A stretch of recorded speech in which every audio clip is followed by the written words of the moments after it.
나 이제는 안 되겠어. 혼자서는 엄마 못 봐. 그럼 그 집을 토해내던가. 뭐? 그럼 내가 여태 고생한 거는 나 반년 넘게 엄마 뒷바라지 했어. 잠도 제대로 못 자고, 낮엔 일하고, 밤엔 치매 걸린 엄마 돌보고. 그럼 앞으로 우리가 고생할 거는 생각 안 하냐? 고작 반년 돌본 거 가지고 엄마가 내일 모레 돌아가실 것도 아닌데 너 원래 살던 전셋집 빼서 돈 좀 있잖아. 엄마 집은 네가 모신다고 네 명의로 가져갔고 어떻게 사람이 화장실 들어갈 때랑 나올 때가 이렇게 다르냐? 네가 양심이 있으면 나한테 이런 전화 못하지. 오빠도 받을 만큼 받았잖아. 이 집은 원래 내가 가져야 했던 거야. 엄마 모시는 거랑 상관없이 나도 참을 만큼 참았어. 이제 더 이상 못하니까 오빠가 데려가든지 아니면 요양원에 모시던지 해. 아가씨가 사람이에요? 어머니 모시겠다고 집 달라고 그러더니 꼴랑 1년도 못 모시고 어머니를 요양원에 모시자고 해요. TV에 나오겠어요. 언니는 할 말 없어요. 엄마 돈 말아먹은 거 하면 이 집 값 정도는 되잖아요. 그래놓고 왜 모든 책임은 다 나한테 돌려요? 요양원이 싫으면 언니가 데리고 가던가요? 아니면 내가 1년 모셨으니까 오빠가 1년 모시면 되겠네. 말이 돼요. 치매도 심해지셨다면서요? 우리가 어떻게 모셔요? 그거 사람 쓰는 비용도 많이 들 텐데. 전세금 뺀 걸로 아가씨가 모셔야죠. 아들과 며느리 그리고 딸의 대화를 들으며 속으로 울음을 삼키고 있는 주인공은 올해 80세가 된 성미양 씨입니다. 아들, 딸, 자식이 둘이나 있지만 자식이 없는 것과 무슨 차이가 있을까요? 성미양 씨의 이야기를 들어보면 어쩌면 무자식이 상팔자가 맞는 말일 수도 있겠습니다. 송 씨는 치매에 걸렸습니다. 그저 착잡한 심정이었습니다. 저 때문에 아들, 딸이 싸우는 모습을 보니 차라리 그냥 혼자 산속에라도 들어가서 살고 싶었습니다. 이대로 사라지고 싶었습니다. 하지만 다른 병도 아니고 치매에 걸린 채로 혼자서 지내는 것은 힘들 일이기에 아들, 딸이 자신의 거취를 어떻게 정할지 결론이 나기를 지켜보는 수밖에 없었습니다. 송 씨는 억울하고 서글프기도 했습니다.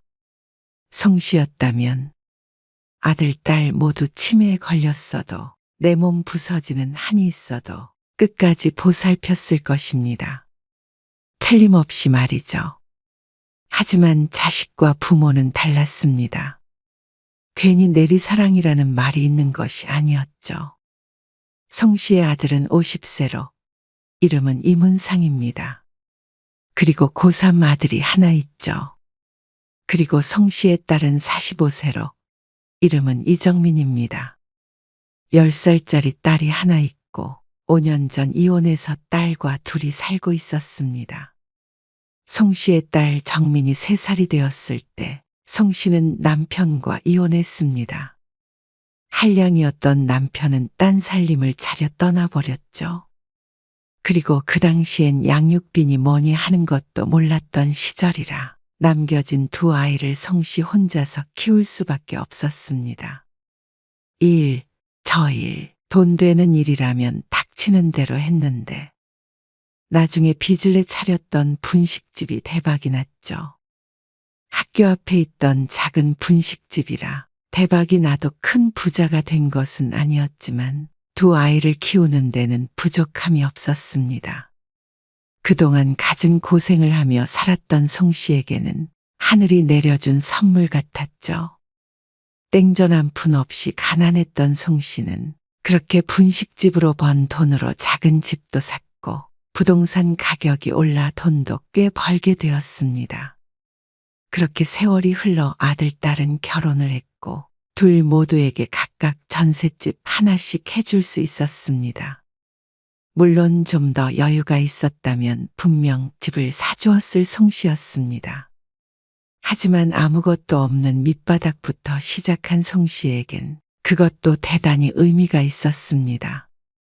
그런데 늘 좋은 일만 있었던 건 아니었죠. 직장에 잘 다니던 아들이 어느 날 사업을 했다가 실패하고 그 빚을 갚느라 송 씨가 가진 재산을 크게 말아먹기도 했습니다. 나름대로 노후 준비를 한다고 해놨었는데 탈탈 털린 송 씨는 77세였던 작년까지 분식집을 그만두지 못했습니다. 한 푼이라도 더 벌기 위해서였죠. 그러다가 허리도 아프고 이래저래 건강이 좋지 않아 작년에 가게를 접었습니다. 그래도 아들도 다시 직장에 다니고 딸도 일을 먹고 살만하니 앞으로 송 씨 인생에 큰 걱정은 없겠다 싶었죠. 삐삐삐. 송 씨는 402호 팻말이 적혀있는 문을 비밀번호를 치고 들어갔습니다. 아들네 집이었습니다. 두 손에는 보자기에 쌓여있는 반찬통이 2개가 있었습니다. 맞벌이하는 아들내외를 위해 가끔 이렇게 김치나 반찬을 해서 가져다 주곤 했습니다. 그리고 일주일에 2~3번씩 집안일도 해줬죠. 아침에 먹고 나간 식탁을 정리하고 쌓여있는 설거지를 했습니다. 바빠서 살림을 못해서 며느리가 사람을 쓴다는 것을 송 씨가 말렸습니다. 걱정이에요. 이제 성현이도 대학 보내고 하려면 돈도 많이 들 텐데. 내가 가끔씩 와서 해줄 테니까 사람 쓰지 말어. 안 그래도 돈 나갈 때 많은데 무슨 사람을 써. 어머니 허리도 안 좋으신데 괜찮으시겠어요? 너 없는 낮 동안 쉬엄쉬엄 하면 되지. 나는 하루 종일 할 일도 없고. 감사해요. 그럼 부탁드릴게요. 그래서 분식집을 접은 작년부터 이렇게 드나들기 시작했습니다. 아고고, 아고고. 거실과 방들을 전부 청소기를 돌리고 나자 허리며 다리며 안 아픈 곳이 없었습니다. 오늘따라 많이 어질러져 있어 더 많이 움직여야 했죠. 오늘은 걸레질은 못하겠다. 이 집을 쪼그려 앉아서 걸레질까지 하려니 막막했습니다. 걸레질은 다음번에 와서 해줘야지 생각하며 잠시 소파에 기대 앉았습니다. 몇 년이나 이렇게 도와줄 수 있을까? 요즘엔 이 나이에도 건강한 사람들은 많았지만 송 씨는 하도 젊어서부터 고생을 해서 그런지 몸이 예전 같지 않았습니다. 그래도 힘 닿는 데까지는 자식들을 돌보고 싶었습니다. 소파에 앉아 TV를 켰습니다. 이따가 딸네 집에 가야 하는데 시간이 조금 남아서 쉬다 갈 생각이었죠. TV를 보고 있자 눈이 꿈뻑꿈뻑 감겼습니다. 아고, 그만 보고 일어나야 되는데. 하지만 한번 잠이 오기 시작하자 쉽게 떨쳐낼 수가 없었습니다. 오늘따라 물 먹은 솜처럼 몸이 축축 늘어졌죠. 그러다 까무룩 잠에 빠져들었습니다. 삐삐삐. 갑작스럽게 귓가를 때리는 높은 기계음에 송 씨는 물에서 건져진 사람처럼 허우적거리며 일어났습니다. 아이고, 여기가 어디야? 순간 정신이 없어진 송 씨가 두리번거리며 중얼거리는데 며느리가 집 안으로 들어왔습니다. 어머니, 아직 안 가셨어요? 본래라면 며느리가 퇴근하기 전에 집을 나섰어야 했습니다. 지금 몇 시니? 7시 반이요. 아이고, 미쳤다, 미쳤어. 송 씨가 다급하게 휴대폰을 확인해 보았습니다. 딸에게서 부재중 통화가 12통이 찍혀 있었고 손녀딸에게서도 전화가 와 있었죠. 왜 전화가 온 줄도 몰랐지? 내가 미쳐서 깜빡하고 잠들어 버렸네. 허둥지둥하는 송 씨를 보고 며느리가 걱정스럽게 말했습니다. 급한 일 있으세요? 왜 그러세요?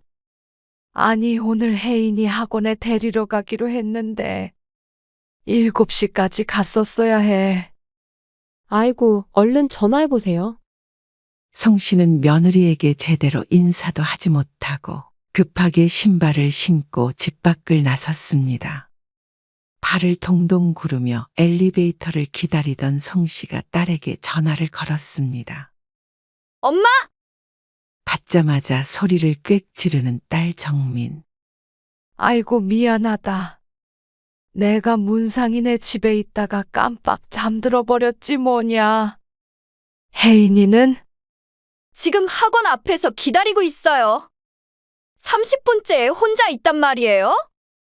지금 퇴근하려고 짐 싸려고 했어요.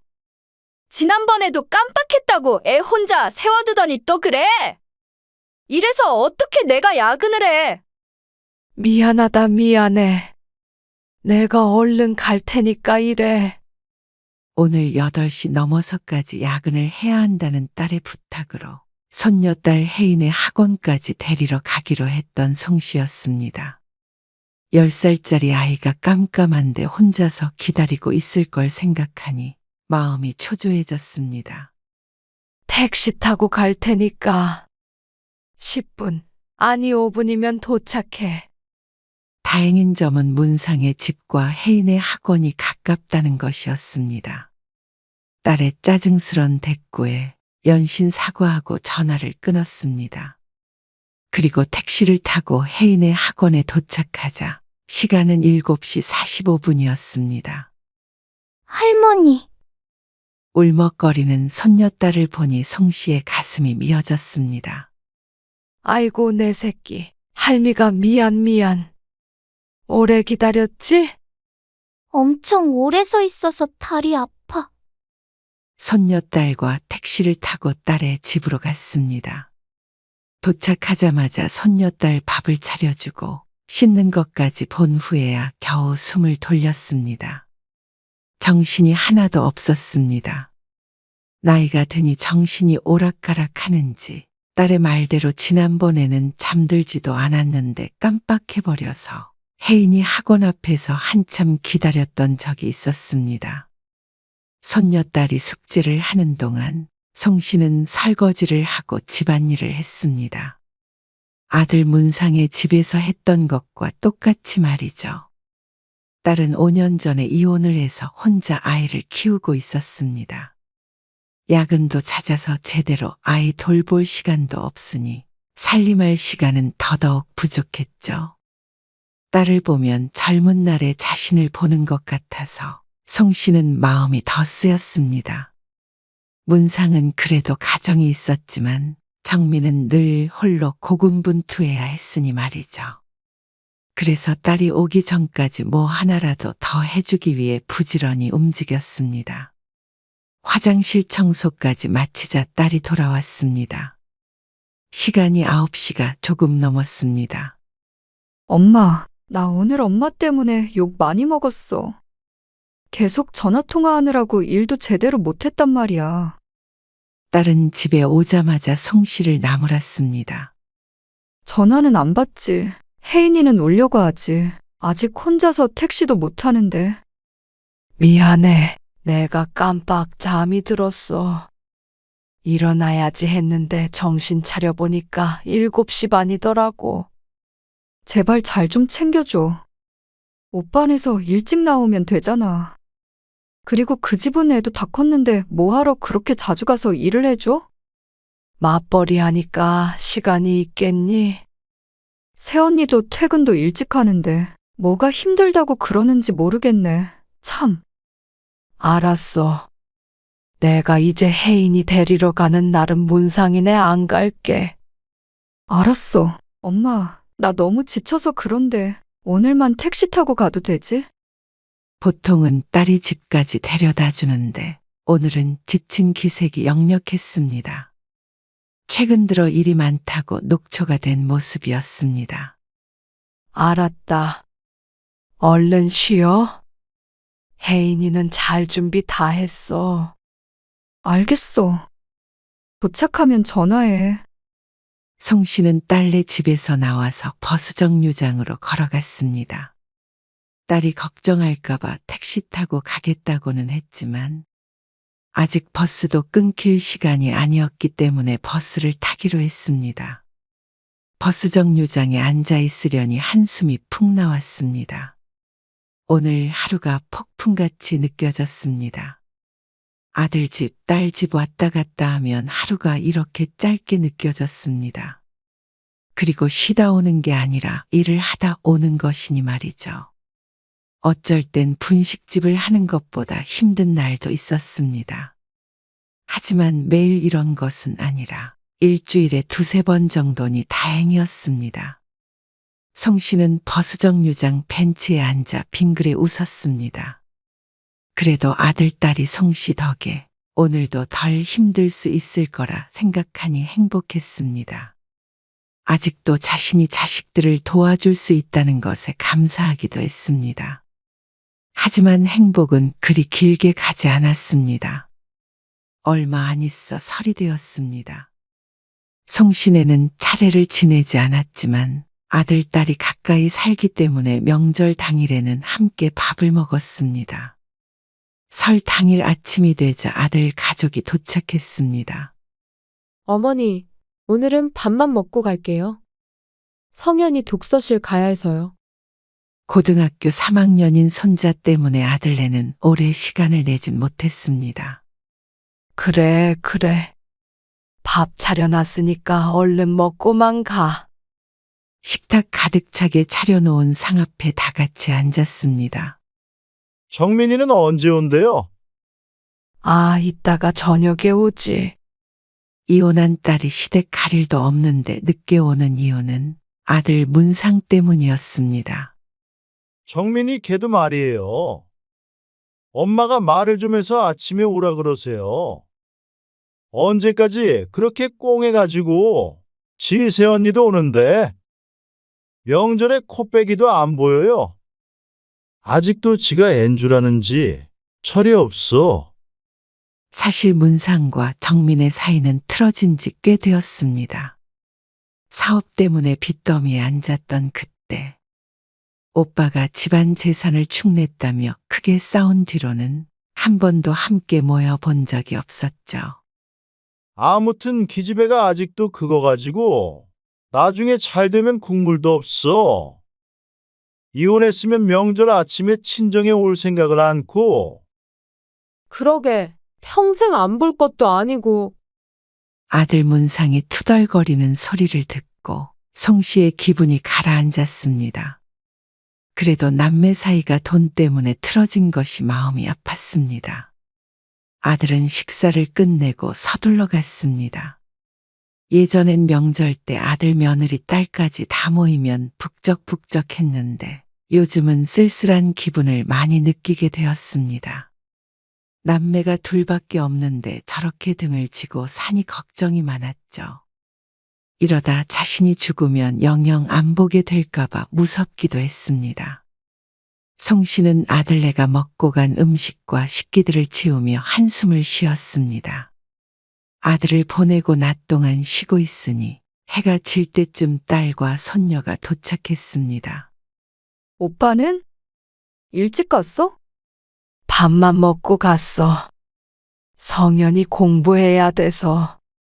공부는 성현이가 하지 자기가 해. 아무튼 핑계는? 만나진 않아도 아직까지 서로를 못 잡아먹어 안달이었습니다. 어서 밥 먹어. 아들네가 왔을 때처럼 상을 차리고 딸을 기다렸습니다. 아이 참 식혜 만들었는데 그래? 맛있겠다. 문상이 왔을 때 주는 걸 깜빡했네. 뭐가 이쁘다고 식혜를 줘? 그러지 말어. 너희 오빠도 힘들었잖냐. 엄마 돈으로 빚 갚고 잘 먹고 잘 사는데 뭐가 힘들어? 아이고, 식혜 가지고 올게. 큰 유리병에 담긴 식혜를 가져와서 국자로 딸과 손녀에게 떠주었습니다. 맛있더라. 집에 갈 때 좀 싸가. 알겠어. 그리고 다시 식혜통을 들고 부엌으로 갔습니다. 딸에게 싸주기 위해서 남는 물병이 있나 찾아보았습니다. 분명 여기에 하나 뒀는데 없네. 한참 물병을 찾다가 찬장에서 발견했습니다. 여기 있었네. 그리고 돌아섰는데 송 씨는 자신이 왜 물병을 찾고 있었는지 잊었습니다. 아니 애초에 왜 부엌에 들어왔었는지도 까먹었죠. 내가 여기 왜 왔더라? 곰곰이 생각하던 송 씨가 무릎을 쳤습니다. 아, 식혜 가지러 왔지. 송 씨는 물병을 내려놓고 옆에 있던 식혜통을 들고 거실로 나갔습니다. 식혜가 아주 맛있게 됐더라고. 그러면서 뚜껑을 여는데 딸이 송 씨를 이상하게 바라보았습니다. 왜 그래? 아니, 식혜 여기 있잖아.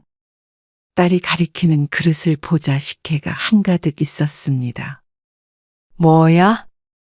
네가 가져왔어? 뭐? 엄마가 방금 전에 떠줬잖아. 식혜 먹어보라고. 어? 내가? 나 지금 가져온 건데 식혜. 엄마 왜 그래? 아니야, 내가 가져왔나? 얼른 먹어봐, 맛있어. 송 씨는 얼떨떨했습니다. 귀신에 홀린 것 같았죠. 딸도 손녀도 맛있게 식혜를 먹고 있는데 아무래도 이상했던 송 씨가 다시 한번 물어봤습니다. 진짜 네가 가져온 거 아니야?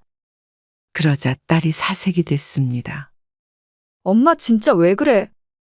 아니다, 아니야. 내가 요즘에 자꾸 깜빡깜빡해. 너도 알잖아. 깜빡할 게 따로 있지. 방금 한 행동을 까먹으면 어떡해? 엄마도 이제 진짜 늙었나 보다. 성 씨는 조금 걱정이 됐지만 그래도 그날은 대수롭지 않게 넘어갔습니다. 하루 이틀 있던 건망증이 아니었으니 말이죠. 하지만 그날로 끝이 아니었습니다. 아들 문상의 집에 반찬을 가져다 주기로 한 날이었습니다. 여느 때처럼 두 손에 보따리를 들고 문 앞에 섰습니다. 비밀번호를 누르기 위해 손을 들었는데 누를 수 없었습니다. 뭐였더라? 제 집처럼 누르고 드나들었었는데 도저히 기억이 나질 않았습니다. 어떤 숫자를 떠올려도 낯설었습니다. 결국 숫자 하나도 누르지 못하고 휴대폰을 들어야 했죠. 비밀번호를 물어보기 위해서 전화를 걸었습니다. 회사에 있겠지만 점심시간이라 통화가 될 것 같았습니다. 이 시간에 무슨 일이야? 너희 비밀번호 뭐였더라? 무슨 비밀번호? 현관문 비밀번호 말이야. 그러자 딸이 당황하며 말했습니다. 왜? 우리 집 왔어? 그래. 오늘 반찬 가져다 준다고 했잖아. 너도 참 까먹었어? 무슨 반찬? 오늘 온다는 소리 없었잖아. 비밀번호 2580 눌러봐. 딸이 얼떨떨해하며 말하자 성 씨는 듣는 둥 마는 둥 하며 번호를 눌렀습니다. 삐삐삐삐. 경고음이 울렸습니다. 안 되는데? 왜 안 돼? 그거 맞아. 근데 엄마 무슨 반찬 말하는 거야? 얘가 진짜 왜 그래? 성현이가 갈비찜 먹고 싶다고 했다며? 그래서 갈비찜 해왔어. 아니, 엄마, 무슨 말 하는 거야? 성현이가 갈비찜 먹고 싶다고 했는데 왜 우리 집에 와? 그럼 오빠한테 전화를 해야지. 지금 오빠네 집에 간 거 아니야? 어? 맞지. 성현이가 먹고 싶다 그래서 문상이 집에 왔는데. 엄마 나 정민이야. 엄마 왜 그래? 아, 미안. 착각했어. 문상이한테 전화를 해야 하는데 왜 너한테 했지? 알았어. 전화를 끊고 송 씨가 자신의 머리를 쥐어박았습니다. 아이고, 이놈의 정신머리. 뇌가 다 됐나? 왜 이렇게 머리가 안 돌아가? 착각할 게 따로 있지. 송 씨는 다시 아들에게 전화를 걸었습니다. 다행히 아들도 전화를 받았습니다. 문상아, 너희 집 비밀번호 뭐지? 비밀번호요. 까먹으셨어요? 그래, 왜 생각이 안 나지? 집 비밀번호를 까먹는 사람이 어딨어요? 0816이잖아요. 성현이 생일. 아, 그렇지. 맞아. 아이고, 그게 생각이 안 나가지고. 성 씨가 말을 하며 비밀번호를 눌렀습니다. 삐삐삐삐. 또다시 울리는 경고음에 당황했습니다. 아이고, 또 왜 이러냐? 비밀번호가 안 맞는다는데. 바꾼 거 아니야? 바꾸긴요. 다시 눌러보세요. 잘못 누르셨겠죠? 잠깐만. 다시 눌러보았지만 삐삐삐삐 경고음이 울렸습니다. 손잡이를 돌려보아도 문은 열리지 않았습니다. 그때 집에서 누군가 나왔습니다. 누구세요? 그러는 그쪽은 누구세요? 아들 집에서 나오는 낯선 여자에 당황했습니다. 문상아, 너희 집에 모르는 여자가 있는데. 통화 중이던 아들에게 말하자 아들이 황당해했습니다. 모르는 여자요. 말도 안 되는 소리를 하세요. 너 혹시 아들에게 또다시 말을 하려는데 낯선 여자가 먼저 말을 했습니다. 누구신데 남의 집 문을 함부로 열려고 하세요? 남이 집이라뇨? 여긴 제 아들 집이에요. 송 씨가 따지자 여자가 기막힌다는 듯 말했습니다. 여긴 제 집이에요. 잘못 찾아오신 것 같은데요? 아닌데. 문상아, 너희 집 여기잖아. 502호? 엄마, 402호가 저희 집이죠? 뭐 하시는 거예요? 애구머니나. 죄송해요. 제가 집을 착각했어요. 송 씨가 여자에게 사과했습니다. 여자는 황당하다는 듯 문을 쾅 닫으며 들어갔습니다. 문상아, 미안하다. 내가 한층 더 올라왔나 봐. 송 씨는 정신이 하나도 없었습니다. 머릿속이 뒤죽박죽하고 뭐가 뭔지 몰랐습니다. 402호. 곱씹어 보니 아들집은 402호가 맞았습니다. 어떻게 집을 착각할 수 있는지 스스로에게 기가 막혔죠. 그렇게 아들네 집에 가서 반찬을 두고 나오는데 딸에게서 전화가 왔습니다. 엄마, 아무래도 병원에 가보는 게 좋을 것 같아. 사실 송 씨도 같은 생각을 했었습니다. 혜인이 데리러 가는 것도 몇 번이나 까먹고, 비밀번호도 까먹고. 그 정도는 다 있는 건망증 아니니? 내가 80살이니까. 그러니까 엄마 나이가 이제 80이니까 한번 확인해봐서 나쁠 거 없잖아. 딸이 맞는 말을 하는 것 같았습니다. 그동안 설마 했는데 아무래도 문제가 있긴 있는 듯 했습니다. 검사해봐서 아닐 수도 있으니까. 그래도 걱정되니까 한번 가봐. 알았다. 그래서 송 씨는 치매 검사를 받았습니다. 그리고 결과는 송 씨를 좌절하게 했습니다. 정민아, 이를 어쩌냐? 아들도 송 씨의 상태를 심상치 않게 생각해서인지 송 씨의 연락을 기다렸습니다. 결과가 나오자 아들과 딸에게 전화를 해서 알렸죠. 치매란다. 어쩌면 좋냐? 이제 어떡하나 싶었습니다. 하늘이 무너지는 기분이었죠. 차라리 다른 병에 걸렸다면 이 정도로 절망하지는 않았을 것 같습니다. 나을 거라는 희망이 있을 테니까요. 하지만 주변을 둘러보아도 치매에 걸렸다가 나았다는 사람은 한 번도 본 적이 없었습니다. 치매에 걸렸다고 무조건 비참해지는 것은 아니겠지만 송 씨가 아는 사람들의 대부분은 그랬습니다. 몸이 아픈 것보다 정신이 아픈 것이 삶을 더 괴롭게 만들었죠. 그리고 송 씨도 망연자실에 있었지만 송 씨 못지않게 혼이 나간 것이 아들과 딸이었습니다. 엄마, 괜찮을 거예요. 병원 다니면 되죠. 아직 심한 건 아니니까. 아들이 그렇게 말은 했지만 심란한 심정이 핸드폰 음성을 타고 전해졌습니다.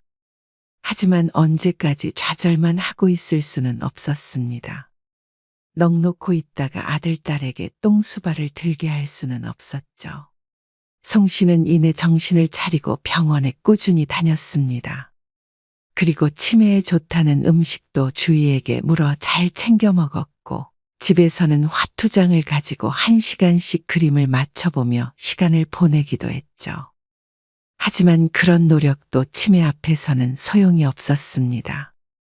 병원에 다녔지만 호전되는 것 같지 않았고, 오히려 증상을 보이는 때가 늘어갔습니다.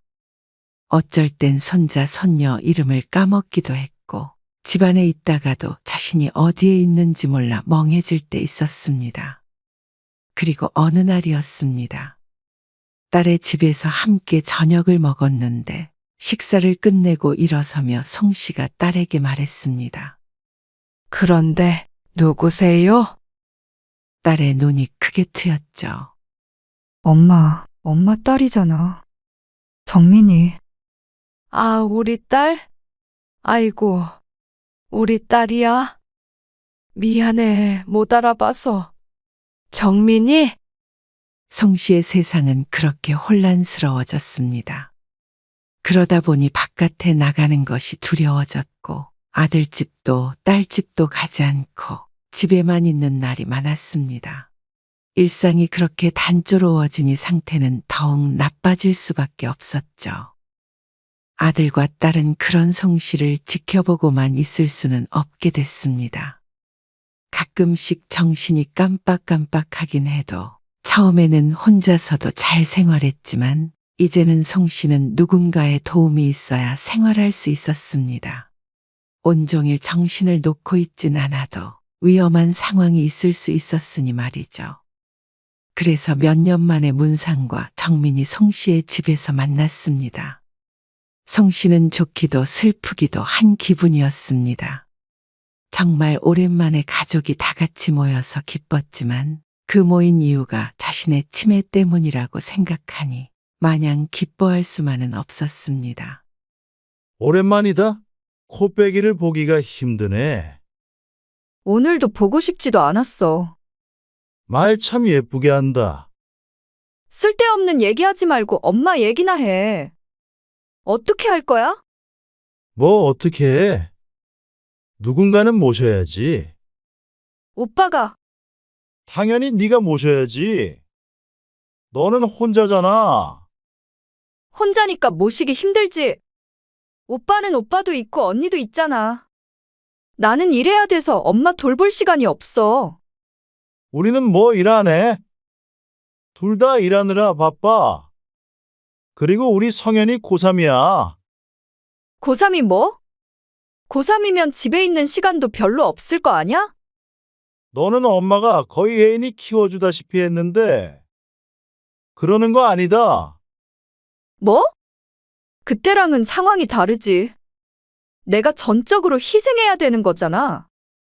아들과 딸은 송 씨가 옆에 없는 것처럼 대화를 주고받았습니다. 이제 송 씨는 인지 능력이 없다고 생각하는 것인지, 사이는 좋지 않았어도 부모 앞에서 이렇게 노골적인 대화를 나눌 정도는 아니었습니다. 치매 걸린 엄마 모실 여유가 없어 나는. 일도 매일 늦게 끝나서 혜인이도 제대로 못 돌보는데 내가 엄마까지 어떻게 감당하라는 거야? 그러면 우리도 맞벌이해서 집에 돌봐줄 사람 없어. 새언니가 일을 그만두던지 하면 될 거 아냐? 그리고 오빠가 사업자금으로 말아먹은 돈이 얼만데? 당연히 오빠가 모셔야지. 아들이기도 하고. 딸의 말에 가만히 있던 며느리가 맞받아쳤습니다. 아니, 아가씨. 지금이 조선시대도 아니고 아들이 여기서 왜 나와요? 그리고 사업애기는 언제까지 울거먹는 거예요? 그렇잖아요. 있는 돈 없는 돈 끌어다가 사업 말아먹은 오빠 도와줬잖아요, 엄마가. 제대로 말하자면 나한테 올 돈까지 오빠가 가져간 거잖아요. 아들과 며느리, 딸이 서로 삿대질을 하며 싸웠습니다. 그러다 아들이 딸이 하려던 말을 막으며 말했습니다.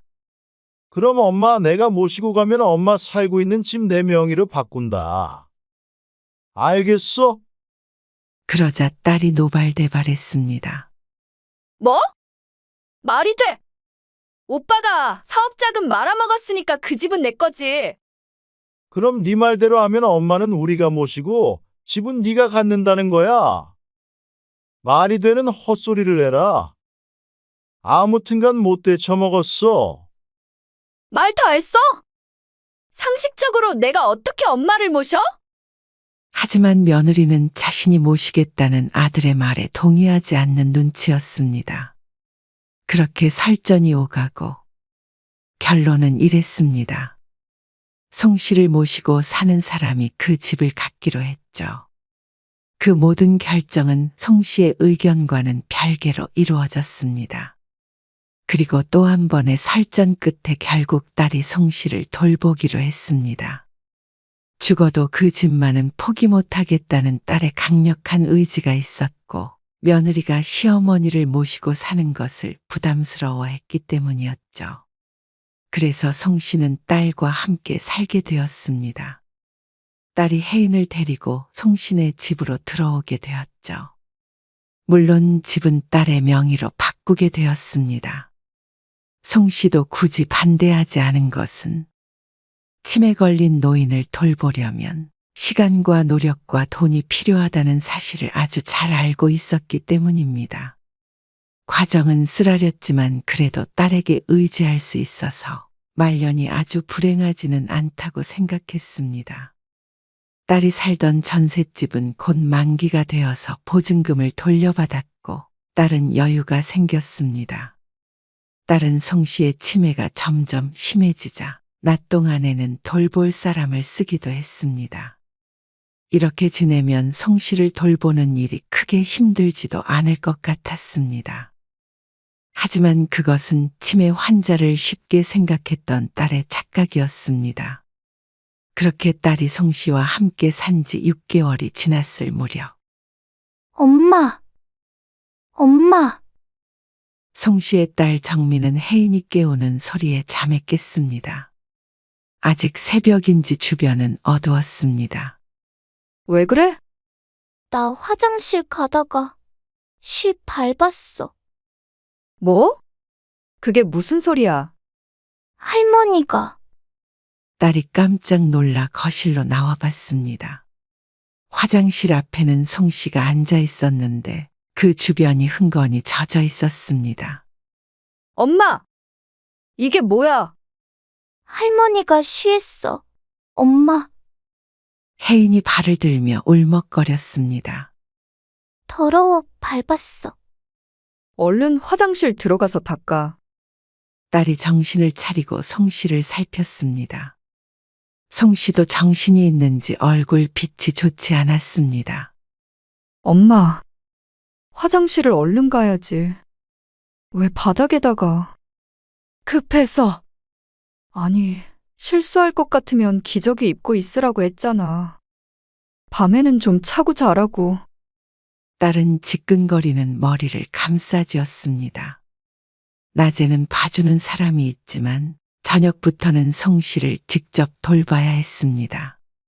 밤까지 봐주는 사람을 쓰기에는 경제적으로 부담이 되었죠. 하지만 이런 일이 한 번, 두 번, 엄마의 똥기저귀까지 갈아야 될 지경이 되자 딸은 버거웠습니다. 앞으로 몇 년이 될지는 모르겠지만 정민은 도저히 감당할 자신이 없었습니다. 그래서 오빠에게 전화를 걸었습니다. 오빠! 나 이제는 안 되겠어. 혼자서는 엄마 못 봐. 그러자 아들은 단호하게 말했습니다. 그럼 그 집을 토해내던가. 딸은 발끈했죠. 뭐? 그럼 내가 여태 고생한 거는? 나 반년 넘게 엄마 뒷바라지 했어. 잠도 제대로 못 자고, 낮엔 일하고 밤엔 치매 걸린 엄마 돌보고. 그럼 앞으로 우리가 고생할 거는 생각 안 하냐? 고작 반년 돌본 거 가지고 엄마가 내일 모레 돌아가실 것도 아닌데 너 전셋집 빼서 돈 좀 있잖아. 엄마 집은 네 거 됐고 어떻게 사람이 화장실 들어갈 때랑 나올 때가 이렇게 다르냐? 네가 양심이 있으면 나한테 이런 전화 못하지. 오빠도 받을 만큼 받았잖아. 이 집은 원래 내가 가져야 했던 거야. 엄마 모시는 거랑 상관없이 나도 참을 만큼 참았어. 이제 더 이상 못하니까 오빠가 데려가든지 아니면 요양원에 모시던지 해. 그러자 아들 옆에 있었는지 며느리가 전화를 바꿨습니다. 아가씨가 사람이에요? 어머니 모시겠다고 집 달라고 그러더니 꼴랑 1년도 못 모시고 어머니를 요양원에 모시자고 해요. TV에 나오겠어요. 언니는 할 말 없어요. 엄마 돈 말아먹은 거 하면 이 집값 정도는 되잖아요. 그래놓고 왜 모든 책임은 다 나한테 돌려요? 결국 우리 둘 다 비슷하게 가져갔으면 책임은 똑같이 져야죠. 요양원이 싫으면 언니가 데리고 가던가요? 아니면 내가 1년 모셨으니까 오빠가 1년 모시면 되겠네. 말이 돼요. 치매도 심해지셨다면서요? 우리가 어떻게 모셔요? 그거 사람 쓰는 비용도 많이 들 텐데. 전세금 뺀 걸로 아가씨가 모셔야죠. 딸은 수화기에 대고 고래고래 소리를 질렀고 건너편에서도 소리를 질러대는 통에 송 씨는 모든 대화를 다 들을 수밖에 없었습니다. 송 씨는 아무 말도 할 수가 없었습니다. 아들과 딸은 결론이 나지 않은 상태로 전화를 끊었지만 송 씨에게는 결론이 난 것이나 마찬가지였습니다. 이렇게 되나 저렇게 되나 서로 송 씨를 데려고 살지 않겠다는 의지가 확고했습니다. 그렇다면 남은 것은 하나뿐이었습니다. 송 씨는 눈물을 흘릴 수밖에 없었습니다. 내 모든 걸 바쳐 키운 자식들이 고작 1년 사이에 자신에게 등을 돌렸습니다. 50년 동안 자신의 삶 없이 자식들만을 위해 살아온 송 씨였습니다. 꼬부랑 할머니가 되어 계단도 못 오르는 지경에도 아들, 딸 집에서 설거지해주고 밥해주고 그래도 하나도 힘든 것을 몰랐습니다. 오히려 기쁨이 더 컸습니다. 하지만 이렇게 짐짝 취급하는 아들, 딸에 송 씨는 모든 인생이 부정당한 기분이었습니다. 너희가 나한테 어떻게 그럴 수 있느냐 소리라도 치고 싶었지만 치매 걸린 자신이 죄였습니다. 젊은 아들, 딸의 인생을 희생해서 치매 노인을 돌보라고 강요할 수도 없었습니다. 미워도 자식이었기 때문에 다른 누구도 아닌 엄마인 자신이 자식들의 인생을 힘들게 할 수 없었죠. 그래서 며칠 뒤 딸이 송 씨의 손을 잡고 차에 탔을 때 송 씨는 아무 말 하지 않았습니다. 송 씨는 차가 향하는 방향이 어디인지 알고 있었습니다. 딸은 송 씨가 정신이 없다고 생각했지만 하필 그날따라 송 씨의 정신은 맑았습니다. 송 씨는 그저 딸이 이끄는 대로 움직였습니다. 다시 집으로 돌아간다고 한들 남은 여생이 행복할 것 같지도 않았으니 체념하는 수밖에요. 차라리 요양원에 들어가면 아들, 딸이 싸우는 꼴을 더 이상 안 보게 될 테니 다행인 것 같기도 했습니다. 자신만 들어가면 모두가 해피엔딩이었죠. 엄마, 나 자주 올 테니까 걱정 말고 잘 지내고 있어. 딸이 송 씨에게 말했습니다. 친구도 만들고 재밌게 지내. 알겠지? 그래, 알았어. 걱정 마. 송 씨가 멀쩡히 대답하자 딸이 놀랐습니다. 엄마, 나 누군지 알겠어? 우리 딸 정민이지 누구야? 그러자 딸이 되려 말이 없어졌습니다. 어서 가봐. 주말에 올게. 그래. 걱정 말래도. 머뭇거리던 딸이 등을 돌렸습니다. 그리고 병실 문을 닫고 나갈 때까지 뒤를 돌아보지 않았습니다. 송 씨는 병실에 홀로 남겨졌습니다. 그리고 다음 주에는 아들과 딸이 번갈아 가며 찾아왔습니다. 다음 달에는 딸이 왔고, 그 다음 달에는 아들이 왔습니다. 그러다 아들, 딸 발길이 뜸해진 것은 당연한 수순이었습니다. 가끔 아들이나 딸과 통화할 때면 자신은 이렇게 잊혀져 가는가 싶었습니다. 하지만 이제 와서 다 무슨 소용인가 싶었습니다. 최근에 송 씨는 정신을 차리지 못하는 때가 많아서 이대로 아들, 딸이 찾아오지 않아도 자신은 모르겠구나 싶었습니다. 이렇게 허무한 것이 인생인가 싶었습니다. 무엇을 위해 평생을 살아왔나 싶기도 했죠.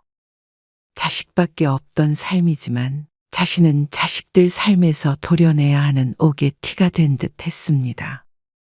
그렇게 송 씨는 쓸쓸히 병실에 누워 잠을 청했습니다.